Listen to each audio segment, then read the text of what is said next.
Welcome back to Currently Speaking. I am joined now by a very special guest, United States Congressman Jon Tierney of the Massachusetts 6th District. Jon, thank you so much for being here. Well, I'm happy to do the show.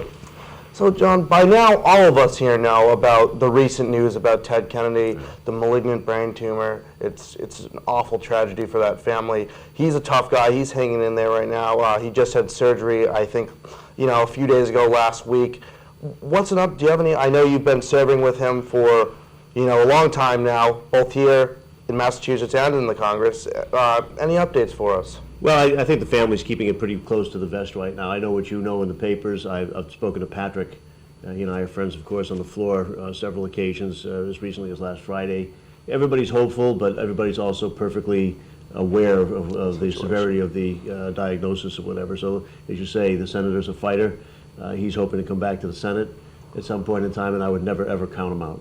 Well, all of us here wish him the best of luck, a speedy recovery, and we're all pulling for him, especially here in Massachusetts. It's been great. People, Patrick was telling me people have just been phenomenal, and I'm sure everybody's going to keep pulling for him.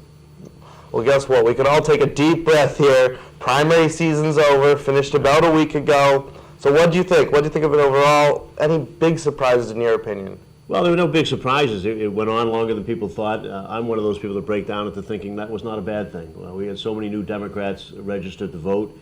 People's passions run high for their champion, of course, so that I think it's going to take a little while for some of Hillary Clinton's supporters to get acclimated to the idea that she came so close and just missed out, but they understand the differences between having a Barack Obama as president and 4 more years of George Bush, essentially with John McCain. So I think that we're going to get unified as a party, and we're going to be working really hard, and Obama is a great standard bearer. He says a lot about this country, not just to ourselves, but to the rest of the world, and I think it's a great message to send. And she took that first step the other day on Saturday, endorsing her colleague Barack Obama, mentioning his name 14 times in that speech. She gave a great speech, and I know it had to be difficult for her and for her supporters to listen to, because they fought so hard. And look, she's a great candidate. She's so smart and capable, but I think she also understands how important this election is, and she'll be a huge part of whatever gets done. I mean, like whether it's health care or education, she's taken leading roles in all of those things, and whether she chooses to stay in the Senate or there's some other role for her,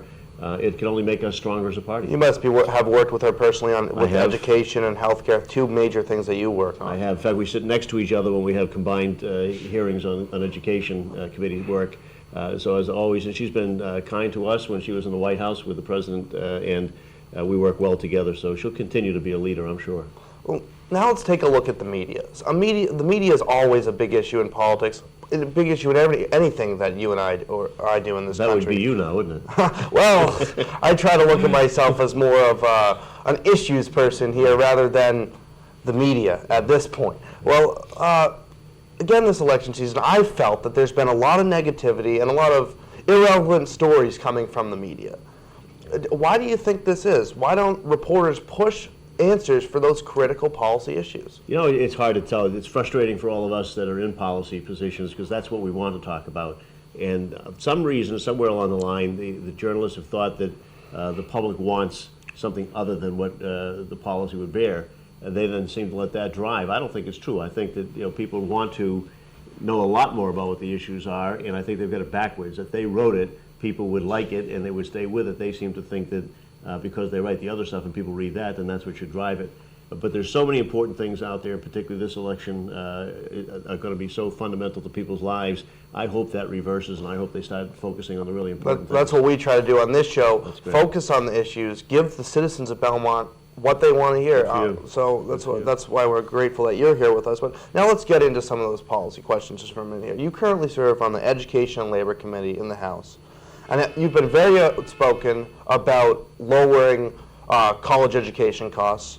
And are you disappointed about how little these issues, the ones about college education in general, have been focused on in this election season? Well, I am, because there's so much to talk about and so many good things that are going on. I just finished emailing back and forth with Elizabeth Warren, who's teaches out at Harvard, of course, and is an author, and has a lot of good work in the credit area and in education. And you working with her and Ganesh out of Chicago, we put together a service pays initiative, which basically would forgive a certain part of student loans for every year dedicated to public service.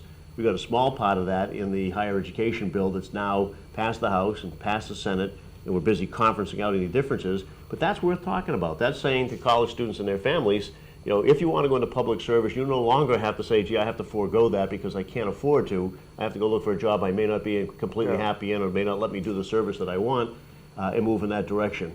So those are important issues. You know, the fact that we cut interest rates in half for student loans is an important issue. The fact that we put more money into Pell Grants than we have since the GI Bill, meaning that more students, you know, further up the middle class chain, and a larger payment for people helping them get there, making it year-round, so non-traditional students can also benefit from it if they're working and want to go to school in the summers and evenings. All of these things are good things. We've been listening to families, listening to college students.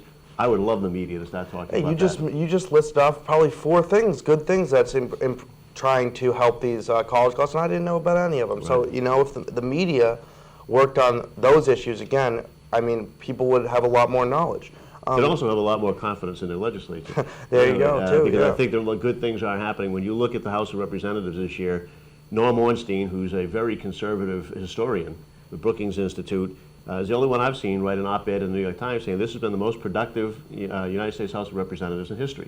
Under the leadership of Nancy Pelosi, the number of bills have been passed, a lot of them with large bipartisan majorities. You know, hopefully people should know those types of things so they can better judge. Yeah, better judge, you know, who their political candidate should be. Exactly. So, well, this 2008 election year, believe it or not, is not just an election year for the presidency. All the House seats are open, and then many Senate, a third of the Senate seats are open, and you're running. That's right. This is your 7th term running. So how's that going? And what do you think the 3 most pressing issues for you are that you're pushing in your campaign? Well, it's going well. I mean, we spent a lot of time in the district and talking with our constituents. Tonight we're going to do a telephone town hall meeting. We've done them online. We do them in person. So we get the opportunity to really listen to people. And it's, you know, really hasn't changed in 12 years. What matters to people is, can I have a job that actually pays well enough so I can support my family and contribute to my community? Are my kids going to have educational opportunity? Are we going to be able to afford it? Are we going to have access to it? And are we going to be healthy? So all around that, there are other issues that, you know, smaller parts of the economic pie, you know, the gas prices for one, but that's not the only issue. It's prices generally that are up for people at a time when wages haven't been up. So those are what we're focusing on. We passed the first stimulus bill. We need to do more to help states so that they won't be cutting back on cities and towns and the things that help families out there. We need to try and make college more affordable. We need to have universal health care. We need to have good job training and skills training, like the Green Jobs bill that we passed, actually, that I was happy to write with Hilda Solis, for jobs that really pay well, that can't get offshored, right, and then let you support a family in your community.